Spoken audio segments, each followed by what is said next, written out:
Study Academy. This is our lecture number 2, class 10 physics. So lecture start करने से पहले पढ़ने लिखने और सीखने के अमल को जारी रखना है। इस चैनल को ज्यादा से ज्यादा शेयर करना है ताकि ज्यादा से ज्यादा बच्चे सीख सकें। सो लेक्चर की तरफ चलते हैं। लेक्चर क्या है आज का?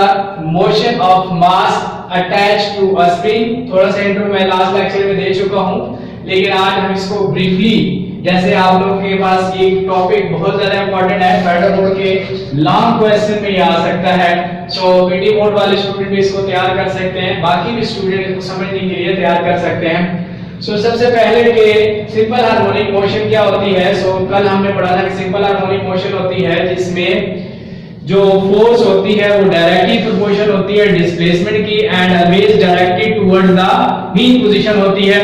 सो हमने यहाँ पे जो मेन टारगेट है, हमने ये प्रूव करना है कि इस बॉडी की जो मोशन है वो always directed toward the mean position है और ये डायरेक्टली प्रोपोर्शनल होती है फोर्स के। सो हमने ये भी बताया है कि जहां वेलोसिटी मैक्सिमम होगी वहां एक्सीलरेशन मिनिमम होगी और जहां एक्सीलरेशन मैक्सिमम होगी वहां हमारी वेलोसिटी मिनिमम होगी। सो हमने एक mass attach to a spring body लिया है, ये बुक में अवेलेबल है फिगर। इस फिगर को हमने फॉलो किया और उस फिगर को डिफरेंट स्पॉट्स पे आप देखेंगे कि कैसी उसकी डिस्प्लेसमेंट वेरी करती है विद द फोर्स, और उसके बाद उसकी वेलोसिटी कैसे वेरी करती है, एक्सीलरेशन कैसे वेरी करती है और इनकी डायरेक्शंस कैसे होती है आपस में। सो आपने एक मास अटैच है बॉडी के साथ और उस स्प्रिंग बॉडीज को आपने डिस्प्लेस किया है। सो आपने जब इसको डिस्प्लेस किया मीन पोजीशन से पोजीशन ए पे लेके गए हैं और पोजीशन ए के बाद चूंकि आप जब भी कोई बॉडी अपने पॉइंट से डिस्प्लेस करेंगे तो यहाँ ये देखें रिस्टोरिंग फोर्स को मैंने रिप्रेजेंट किया हुआ है। जब आप बॉडी को मीन पोजीशन से किसी भी एक्सट्रीम पोजीशन पे लेके जाएंगे तो यहाँ पे रिस्टोरिंग फोर्स का काम होगा कि उसको दोबारा मीन पोजीशन पे लाएगा। सो रिस्टोरिंग फोर्स की डेफिनेशन आपकी बुक में लिखी हुई है कि when we displace the body pull और push the restoring force moves the body towards the mean position। Restoring force का काम है कि उस बॉडी को दोबारा मीन पोजीशन की तरफ लेके आना। तो अब जब ये इस एक्सट्रीम पे है तो restoring force towards centre you लेके आ रही है और जब बॉडी यहां से इस एक्सट्रीम पे आएगी तो दोबारा रिस्टोरिंग फोर्स क्या करेगी, इसको पुल बैक करेगी टुवर्ड्स द मीन पोजीशन। सो जब हमने बॉडी ए को जब पॉइंट मीन पोजीशन से इस मास अटैच टू स्प्रिंग को हमने डिस्प्लेस किया टुवर्ड ए, सो बॉडी ने x डिस्टेंस कवर किया और इस x डिस्टेंस को हम क्या कहते हैं, एम्पलीट्यूड कहते हैं। इस बॉडी का एम्पलीट्यूड कहेंगे। जितनी डिस्प्लेसमेंट है, displacement towards extreme from the mean position is called amplitude, इसको हम एम्पलीट्यूड कहेंगे जहां x डिस्टेंस कवर करता है। फिर जब दोबारा आप स्प्रिंग को रिलीज करेंगे, स्प्रिंग को रिलीज करने के बाद दोबारा बॉडी क्या करेगी, बजाय इसके कि मीन पोजीशन पे जब आप यहां एक्सट्रीम पे लेके जा रहे हैं तो उसकी वेलोसिटी कम होती जा रही है और यहां एक्सट्रीम पे आके इसकी वेलोसिटी जीरो हो जाएगी और जब आप इसको रिलीज करेंगे टुवर्ड्स मीन पोजीशन इसकी वेलोसिटी बढ़ना शुरू हो जाएगी। आप बच्चे के एक झूले की एग्जांपल ले लें। जब बच्चा झूला झूल रहा होता है तो आप जब आप झूला देते हैं तो झूला बच्चा जब एक्सट्रीम पे जा रहा है तो झूला आगे जाके रुक जाता है, देन दोबारा आपकी तरफ आता है और दोबारा जब आप जहां से आपने बच्चे को झूला दिया है तो आपके पास आके रुकता है। अगर आप उसको मजीद फोर्स देते हैं तो बच्चे के झूले का एम्पलीट्यूड बढ़ता जाता है, लेकिन अगर आप उस झूले को मजीद फोर्स ना लगाएं तो एम्पलीट्यूड बजाय से कि इंक्रीज हो वो डिक्रीज होना शुरू हो जाता है। लेकिन बच्चे का झूला एक्सट्रीम पे जाता है, फिर मीन पे, फिर एक्सट्रीम पे, इट्स मीन कि वो जो मोशन है always directed toward the mean position होती है और उसकी एक्सीलरेशन डायरेक्टली प्रोपोर्शनल होती है उसके डिस्प्लेसमेंट की। हमारा टारगेट ये भी है कि हमने प्रूव करना है कि यहां एक्सीलरेशन डायरेक्टली प्रोपोर्शनल है किसके, डिस्प्लेसमेंट के। सो जब बॉडी यहां पे आई तो यहां पे इसकी वेलोसिटी इंक्रीज कर जाएगी और इंक्रीज होने की वजह से उसका इनर्शिया इंक्रीज हो जाएगा और इनर्शिया इंक्रीज होने की वजह से ये यहां मीन पोजीशन पे रुकेगी नहीं तो बॉडी आगे एक्सट्रीम की तरफ जाएगी तो एक्सट्रीम पे पोजीशन बी पे चले जाएगी और बी पे जब बी पे पहुंचेगी एक्सट्रीम पे तो मैंने बताया था जब भी बॉडी इस एक्सट्रीम पे हो या इस एक्सट्रीम पे हो तो आपके पास बॉडी क्या करेगी, रुकेगी नहीं, रिस्टोरिंग फोर्स की वजह से दोबारा मीन पोजीशन की तरफ मूव बैक करेगी, तो यहां से रिस्टोरिंग फोर्स क्या करेगी, दोबारा उसमें अमल दखल करेगी और अमल दखल करने के बाद इसको दोबारा मीन पोजीशन पे लेके जाएगी और मीन पोजीशन पे दोबारा वेलोसिटी आपके पास जब वेलोसिटी मैक्सिमम होगी तो वो इनर्शिया उसको रोक नहीं पाएगी, तो बॉडी दोबारा एक्सट्रीम की तरफ जाएगी। तो यूं ये मोशन मीन और एक्सट्रीम के दरमियान जारी रहेगी और ये जितने इस एक्सट्रीम का एम्पलीट्यूड होगा उतना उस एक्सट्रीम पे तय करेगी। सो अगर मैं इसकी वेव डायग्राम बना के दिखाऊं आप लोगों को, सो यहां से बॉडी यूं वेव मोशन यूं इसकी होगी। सो बॉडी यहां से मोशन आप सपोज करें मीन पोजीशन से स्टार्ट करते हैं, जब आप इस एक्सट्रीम पे लेके जाते हैं तो ये बॉडी यहां पे पहुंच जाती है और दोबारा इसको वापस छोड़ते हैं तो ये दोबारा मीन पोजीशन, ये जो लाइन है इसको मैं मीन लाइन कंसीडर कर रहा हूं। सो ये मेरे पास एक मीन लाइन है, जब बॉडी को यहां पे लेके गए एक्सट्रीम पे, एक्सट्रीम से दोबारा पे आएगी मीन पे, ये यहां से आप देखें अब बॉडी ये मीन पे है तो यहां पे ये मीन है और बॉडी को जब आप एक्सट्रीम पे लेके गए तो बॉडी यहां पे पहुंच गई है और जब इसको दोबारा रिलीज करेंगे तो यहां पे आएगी, तो यहां पे आपके पास इमोशन आ जाएगी। फिर अब एम्पलीट्यूड अगर इस डायरेक्शन में आप पॉजिटिव लेते हैं तो इस डायरेक्शन में क्या होगी, नेगेटिव होगी। सो अब बॉडी यहां पे सेंटर पे रुकने के बाद इधर आएगी जो कि नेगेटिव डिस्प्लेसमेंट करेगी और ये यहां पे एक्सट्रीम पे पहुंचेगी और जब नेगेटिव एक्सट्रीम पे पहुंचेगी फिर दोबारा body towards mean position move करेगी, तो यहां पे एक कंप्लीट चक्कर होगा हमारे पास जिसमें हम क्या कहेंगे, ये अगर आपके पास एम्पलीट्यूड प्लस है x है तो ये क्या होगा माइनस x इसका एम्पलीट्यूड होगा और यूं ही इसका मोशन मीन और एक्सट्रीम के दरमियान जारी रहेगा अनटिल जब इसकी जो एनर्जी जब इसको हमने खींचा था, जब जितनी एनर्जी स्टोर होगी वो सारी की सारी एनर्जी यूज ना हो जाए। सो इसकी ऑसिलेशंस जारी रहेंगी। सो ये था mass attach to the spring. So mass attach to the spring. अब हम क्या करेंगे कि स्प्रिंग के जब ये रिस्टोरिंग फोर्स है ये डायरेक्टली प्रोपोर्शनल होती है, F डायरेक्टली प्रोपोर्शनल है माइनस x के। सो जितना ज्यादा फोर्स लगाएंगे उतनी ज्यादा डिस्प्लेसमेंट होगी। ये हुकला है, हुकला क्या कहते हैं जो आपने पढ़ा था कि जितना आप चेंज किसी भी बॉडी को डिफॉर्मेट करना चाहते हैं फोर्स इंक्रीज करते जाएंगे तो हमने 9th क्लास में ये पढ़ा था अगर ये हमारे पास x है ये f है तो जो बॉडी की जितनी फोर्स लगाते हैं उसकी डायरेक्टली ये मूव करती रहती है तो उसकी लेंथ इंक्रीज करती रहती है। सो जब हम यहाँ पे स्प्रिंग पे फोर्स लगाएंगे तो वो डायरेक्टली प्रोपोर्शनल होगी इसकी डिस्प्लेसमेंट के और ये जो डिस्प्लेसमेंट के साथ नेगेटिव साइन लगा रहा हूं इसलिए कि ये always directly toward the mean position होती है डिस्प्लेसमेंट। सो अब हमारे पास क्या होगा, अगर हम किसी भी प्रोपोर्शनलिटी को खत्म करेंगे तो कांस्टेंट अप्लाई करेंगे, यहां स्प्रिंग कांस्टेंट है which is equal to kx। This is equation number 1। So अगर इस इक्वेशन से आप लोगों ने k की वैल्यू निकालनी है तो हम k की वैल्यू निकाल सकते हैं। k कैसे निकलेगा आपके पास, k is equal to minus f by x, ये इक्वेशन नंबर 2 हो जाएगी। यहां से हम k को डिफाइन कर सकते हैं कि k की यूनिट क्या होगी, k इज स्प्रिंग कांस्टेंट। तो आपके पास k का यूनिट क्या होंगे, k फोर्स का यूनिट बच्चों न्यूटन होता है और x का यूनिट मीटर होता है। सो k का यूनिट है न्यूटन पर मीटर। सो ये हमारे पास k के यूनिट है। सो अब इस k की वैल्यू किन स्प्रिंग्स के लिए ज्यादा होगी और किन के लिए कम होगी। जो स्प्रिंग हार्ड होंगे स्टिफ होंगे उनके लिए k की वैल्यू ज्यादा होगी और जो आपके पास स्प्रिंग सॉफ्ट होंगे हार्ड नहीं होंगे सो उनके लिए हमारे पास k की वैल्यू कम होगी। और यहां से एक रिलेशन है कि हार्ड और सॉफ्ट से, जिनकी स्प्रिंग की k की वैल्यू ज्यादा होगी उनकी फ्रीक्वेंसी भी ज्यादा होगी, फ्रीक्वेंसी ज्यादा होगी और जिनकी k की वैल्यू कम होगी उनकी फ्रीक्वेंसी भी कम होगी। सो यहां से हमने k को डिफाइन किया, k की यूनिट क्या है, k is equal to f और s which is equal to, अगर k की यूनिट फाइंड आउट करनी है तो k किसके बराबर है, न्यूटन पर metre.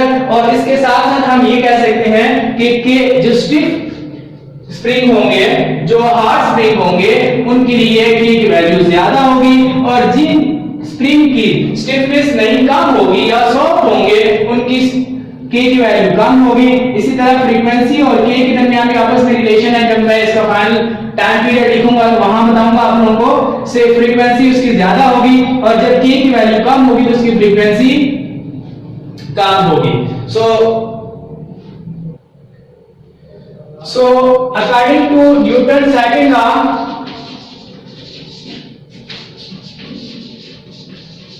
Newton second law of motion क्या कहता है? F is equal to ma।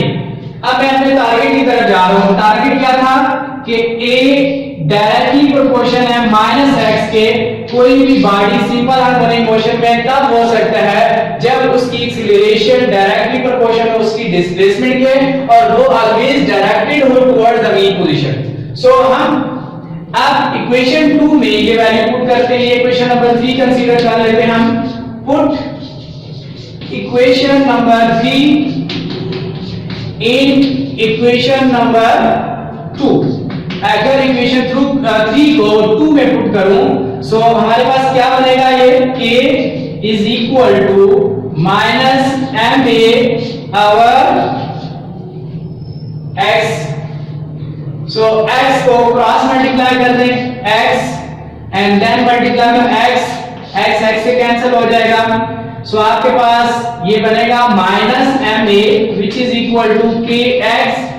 अगर माइनस m से हम दोनों साइड पे डिवाइड करें सो माइनस m कैंसिल। अब आप लोगों के पास बनेगा minus k over m into x। k जब भी आपने स्प्रिंग लिया उसके साथ जितना मास अटैच करेंगे वो कांस्टेंट रहेगा। सो हम m को कांस्टेंट लेते हैं, k को कांस्टेंट लेते हैं और ये x कांस्टेंट है। सो आपके पास x is equal to minus constant time x। So constant को अगर खत्म करेंगे तो ये प्रोपोर्शनलिटी में कन्वर्ट हो जाएगा। So f is directly proportional to -x। So यहां से हमने प्रूव कर लिया कि एक्सीलरेशन डायरेक्टली प्रोपोर्शनल है डिस्प्लेसमेंट के and always directly toward the mean position है। सो यहां से ये प्रूफ होता है कि स्प्रिंग की जो हॉरिजॉन्टल सरफेस पे मोशन है वो सिंपल हार्मोनिक मोशन है। सो हमने अपने टारगेट को अचीव कर लिया कि जब भी किसी बॉडी को सिंपल हार्मोनिक मोशन शो करना होगा तो आपने ये शो करना है कि उसकी डिस्प्लेसमेंट डायरेक्टली प्रोपोर्शनल उसके एक्सीलरेशन के एंड ऑलवेज डायरेक्टेड है टुवर्ड द मीन पोजीशन।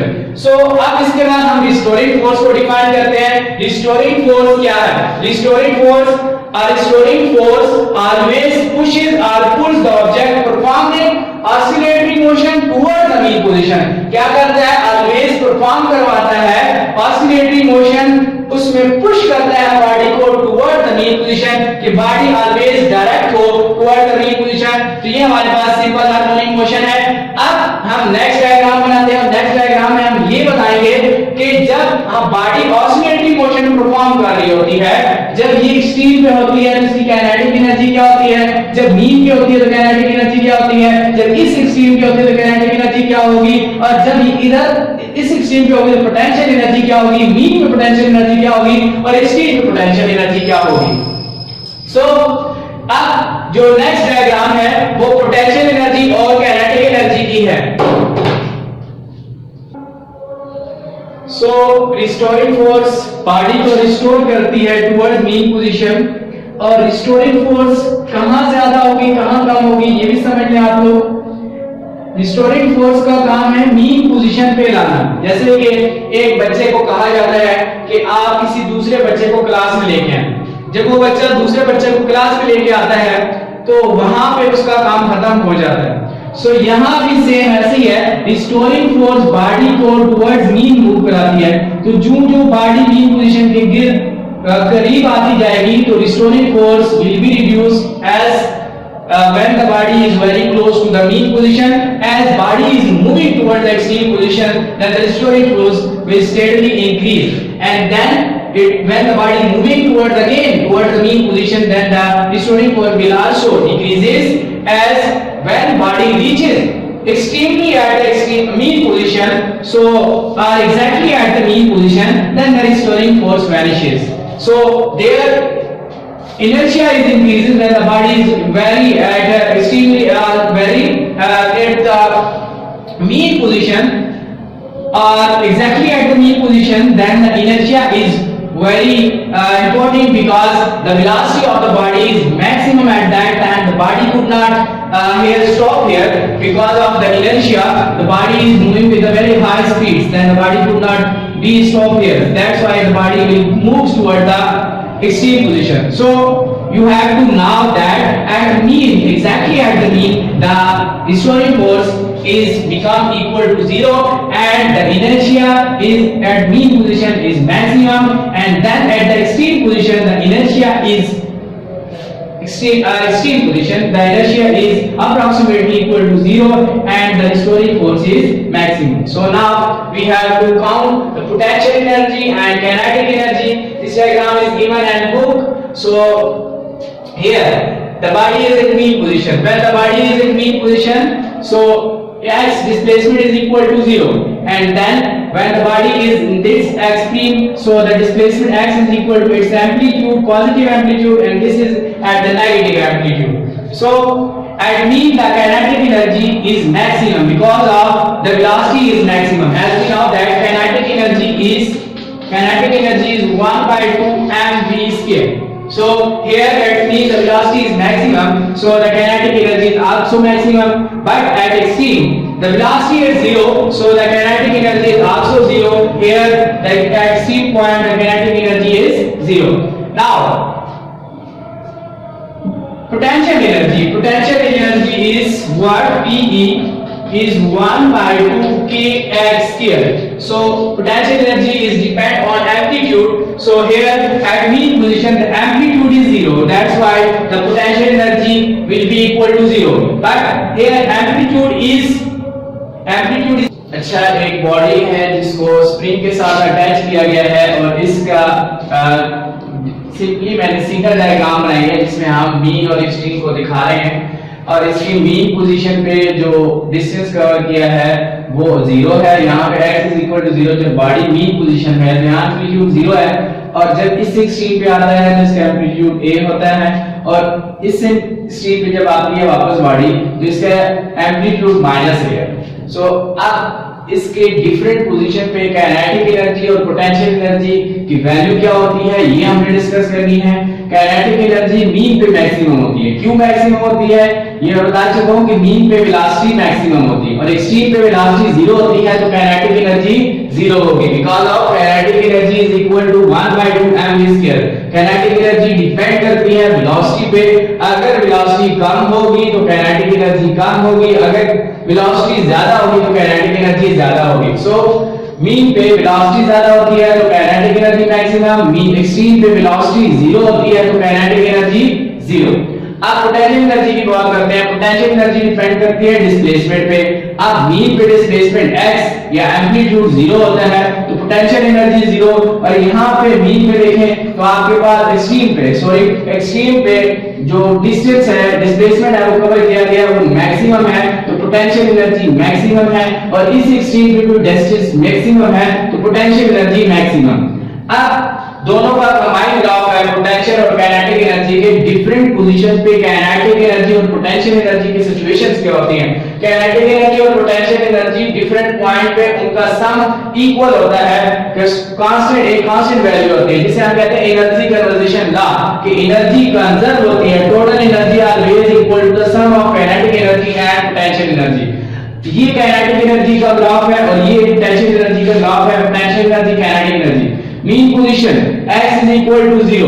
देखें जब x 0 होता है तो मैंने कहा काइनेटिक एनर्जी मैक्सिमम, तो यहां पे भी देखिए काइनेटिक एनर्जी मैक्सिमम, और जो एक्सट्रीम की तरफ बॉडी जा रही है तो काइनेटिक एनर्जी कम हो रही है और यहां पे आके काइनेटिक एनर्जी 0 हो रही है। ये हमारे पास मीन लाइन है और ये एक्सट्रीम लाइन है, और यहां पे इसी तरह जब नेगेटिव एम्पलीट्यूड की तरफ बॉडी बढ़ती है जो एम्पलीट्यूड मैक्सिमम हो जाता है बॉडी एक्सट्रीम पे जाती है तो काइनेटिक एनर्जी कम होती जाती है।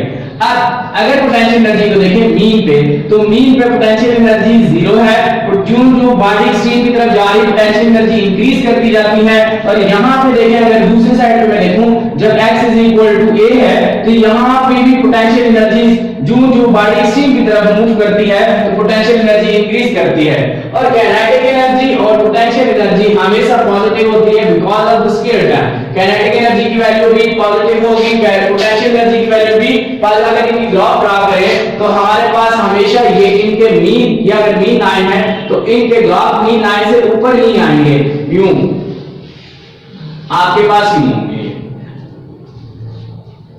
नेगेटिव में नहीं होंगे because of this square time. So kinetic energy and potential energy always converts into one another because of the sum of kinetic energy and potential energy always remain conserved. That's why they will be interchangeable. As we know in your previous class we have studied about the interconversion of energy, that kinetic energy is converted into potential or potential energy is converted into kinetic energy, or simply the gain in kinetic energy is equal to loss in kinetic energy and loss in kinetic energy is equal to gain in potential energy. For time